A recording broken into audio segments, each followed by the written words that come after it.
Welcome to Behind the Mic with AudioFile magazine, where we always have new suggestions for your next great listen. I'm Michele Cobb, and we're celebrating AudioFile selections for the best audiobooks of 2024.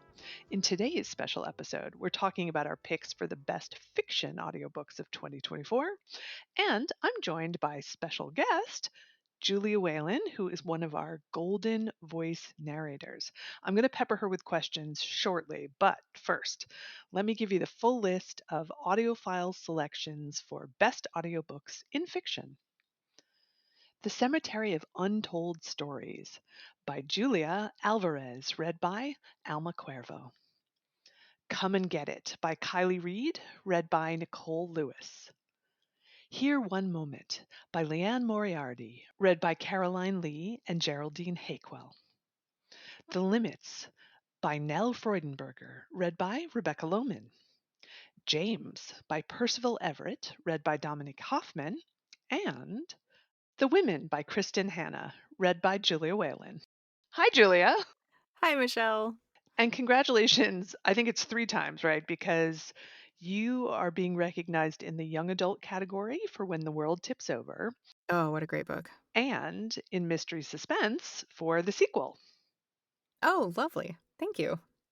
And I just actually talked about the sequel on a previous episode of Behind the Mic, so I won't give anything away. And I tried not to give anything away when I talked about the sequel. It's impossible. It really is impossible. But let's kick off here with you just telling us a little bit about The Women. Sure. So, The Women is Kristin Hannah's most recent novel. It is about Frankie McGrath, who comes from a pretty upper class Navy family on Coronado Island, whose brother goes off to Vietnam in the early stages of the Vietnam War and promptly does not make it back. And Frankie, in her grief and in her desire to be accepted by her father and to feel like she's doing something, signs up as an army nurse to go to Vietnam.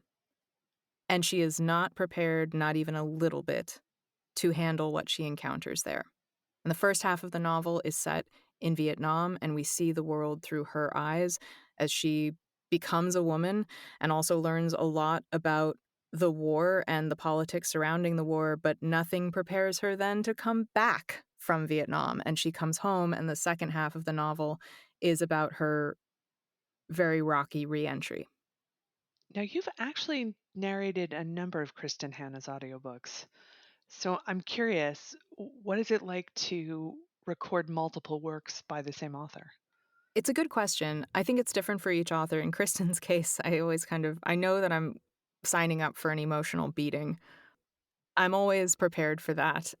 This one was particularly brutal, but she's such an evocative and vivid writer that I know it's going to require 110% of my focus and attention to really paint the picture for the listener. That's what I feel my job is with Kristin's books, is translating for a listener exactly how a reader would feel everything that she is giving them in her descriptions. There's descriptions from The Four Winds that I still think about, of the Dust Bowl book, of like the dust and the wind coming down, bearing down on a house, and centipedes coming out from the walls. And like, she's just, you really feel like you're there, which I think is what made The Women really affecting for people in this war that we've all kind of collectively as a country decided to ignore. But I think the time now is right for people. I think they're ready to revisit it.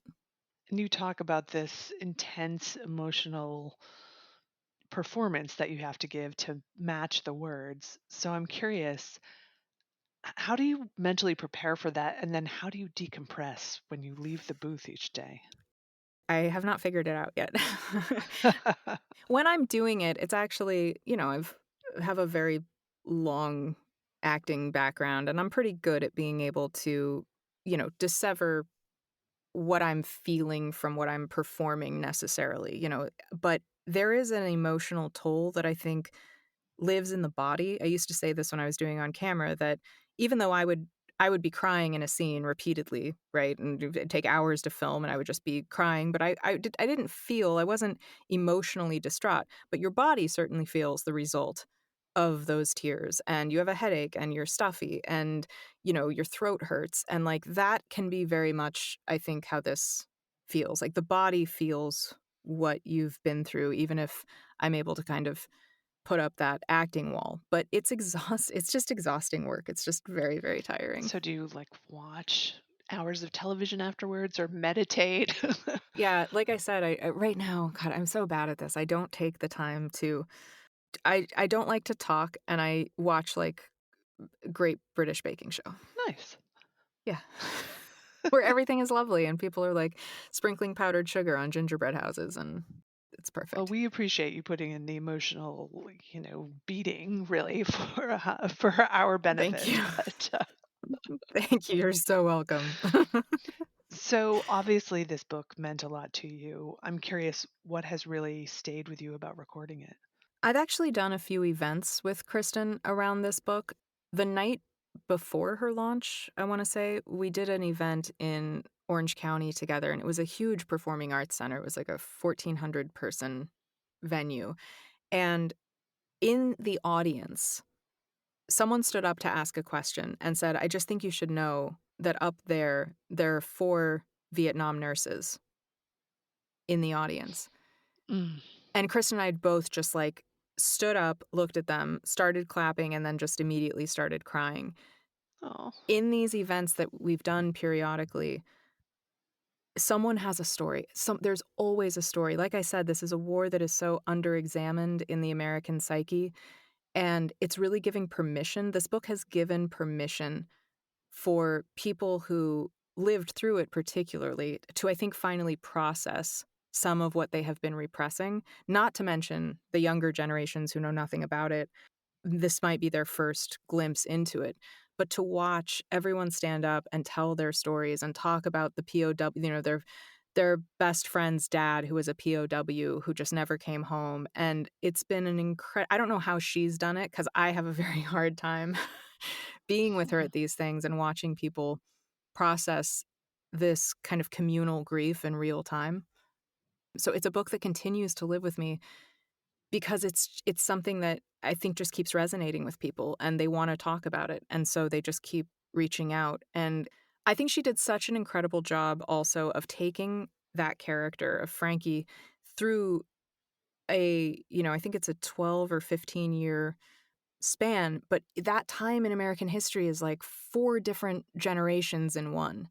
And so you get this real sweeping sense of every type of different version of a woman you could be at that time. And Frankie kind of hits all of them. And so there's also this, I think that's what stays with me is the evolution of that character as a performance now just lives in me. well, I think we should thank you for taking some of that emotional burden for us Oh, well, let's as not women, overstate things.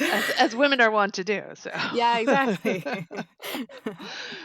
well, thank you for sharing that. It was really interesting to know that you and Kristen did those events together and that they resonate. It was resonating, and you were meeting people that had history with this.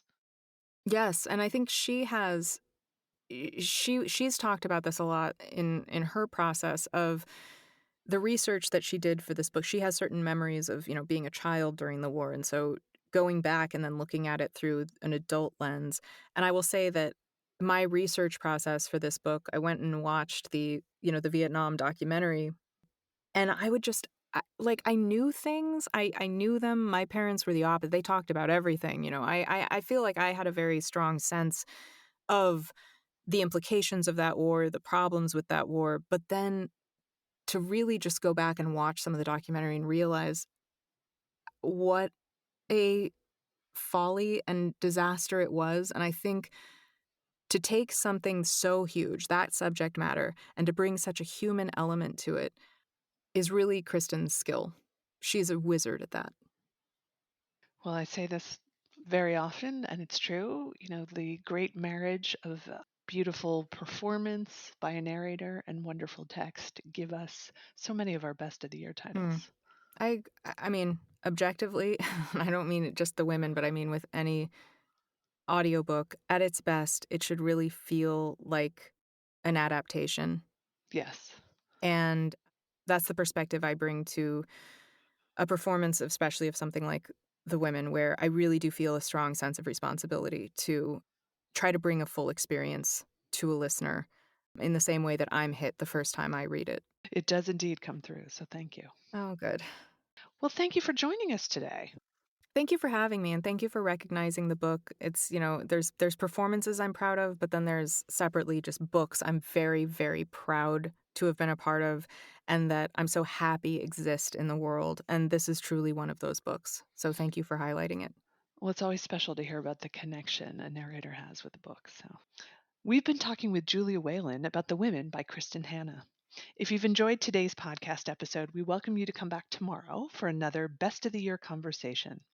Plus, see our full list of the 2024 best audiobooks at audiofilemagazine.com. I'm Michele Cobb. Thanks for listening.